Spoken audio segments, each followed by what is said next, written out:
ಎಲ್ಲರಿಗೂ ನಮಸ್ಕಾರ. ನಾನು ನಿಮ್ಮ ಸೃಷ್ಟಿ. ನಾನು ಏನನ್ನ ತಿಳಿಸಕ್ಕೆ ಹೋಗ್ತಾ ಇದ್ದೀನಿ ಅಂದರೆ, ಬೆಳಿಗ್ಗೆ ಎದ್ದ ತಕ್ಷಣ ಎಲ್ಲರೂ ಬಾಯ್ಲ್ ವಾಟರ್ ಆಗಿರ್ಬೋದು, ಬಿಸಿ ಬಿಸಿ ನೀರನ್ನ ಆಗಿರ್ಬೋದು, ಇಲ್ಲ ಬೇರೆ ಬೇರೆ ರೀತಿ ಜ್ಯೂಸ್ನ ಆಗಿರ್ಬೋದು ಕುಡಿತಾ ಇರ್ತಾರೆ. ಆದರೆ ನಾನು ಯಾವುದೇ ರೀತಿ ಜ್ಯೂಸ್ನ ಕುಡಿಯಲ್ಲ, ಬಾಯ್ಲ್ ವಾಟರ್ನು ಕುಡಿಯಲ್ಲ. ಆದರೆ ನಾನು ಏನನ್ನು ಕುಡಿತೀನಿ? ಇದೇ ನನ್ನ ಇದೇ ನನ್ನ ಸ್ಪೆಷಲ್ ಆಗಿರೋ ಜ್ಯೂಸ್. ಈ ಸ್ಪೆಷಲ್ ಆಗಿರೋ ಜ್ಯೂಸ್ನ ನೋಡಿ, ಇದರಿಂದ ಬೆನಿಫಿಟ್ಸ್ ಏನಿದೆ ಅಂದರೆ, ನಿಮ್ಮ ಬಾಡಿ ಒಳಗಡೆ ಯಾವುದಾದ್ರೂ ಜರ್ಮ್ಸ್ ಇದ್ದರೆ ಅದೇ ಒಂದೇ 5 ಮಿನಿಟ್ಸಲ್ಲಿ ತೊಲಗುತ್ತೆ. ನೆಕ್ಸ್ಟ್ ನಿಮ್ಮ ಬಾಡಿನ ತಂಪಾಗಿ ಮಾಡುತ್ತೆ ಅನ್ನೋದನ್ನು ಈ ಬೆನಿಫಿಟ್ಸ್.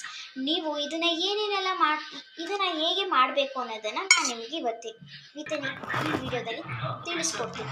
ವಾಟ್ರಲ್ಲಿ ಕ್ಯಾರೆಟು, ಸೌತೆಕಾಯಿ, ನಿಂಬೆಹಣ್ಣು ಪೀಸು, ಪುದೀನ, ಏಲಕ್ಕಿನ ಹಾಕಿದ್ರೆ ನಿಮಗೆ ಜ್ಯೂಸ್ ರೆಡಿ ಆಗುತ್ತೆ.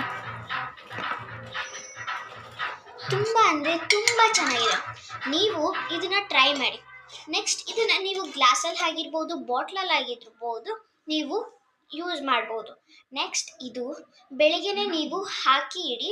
ನೆಕ್ಸ್ಟ್ ನೀವು ಒಂದು 5 ಮಿನಿಟ್ಸ್ ಬಿಟ್ಬಿಟ್ಟು ಯೂಸ್ ಮಾಡಿ. ತುಂಬ ಅಂದರೆ ತುಂಬ ಚೆನ್ನಾಗಿರುತ್ತೆ. ಟ್ರೈ ಮಾಡಿ.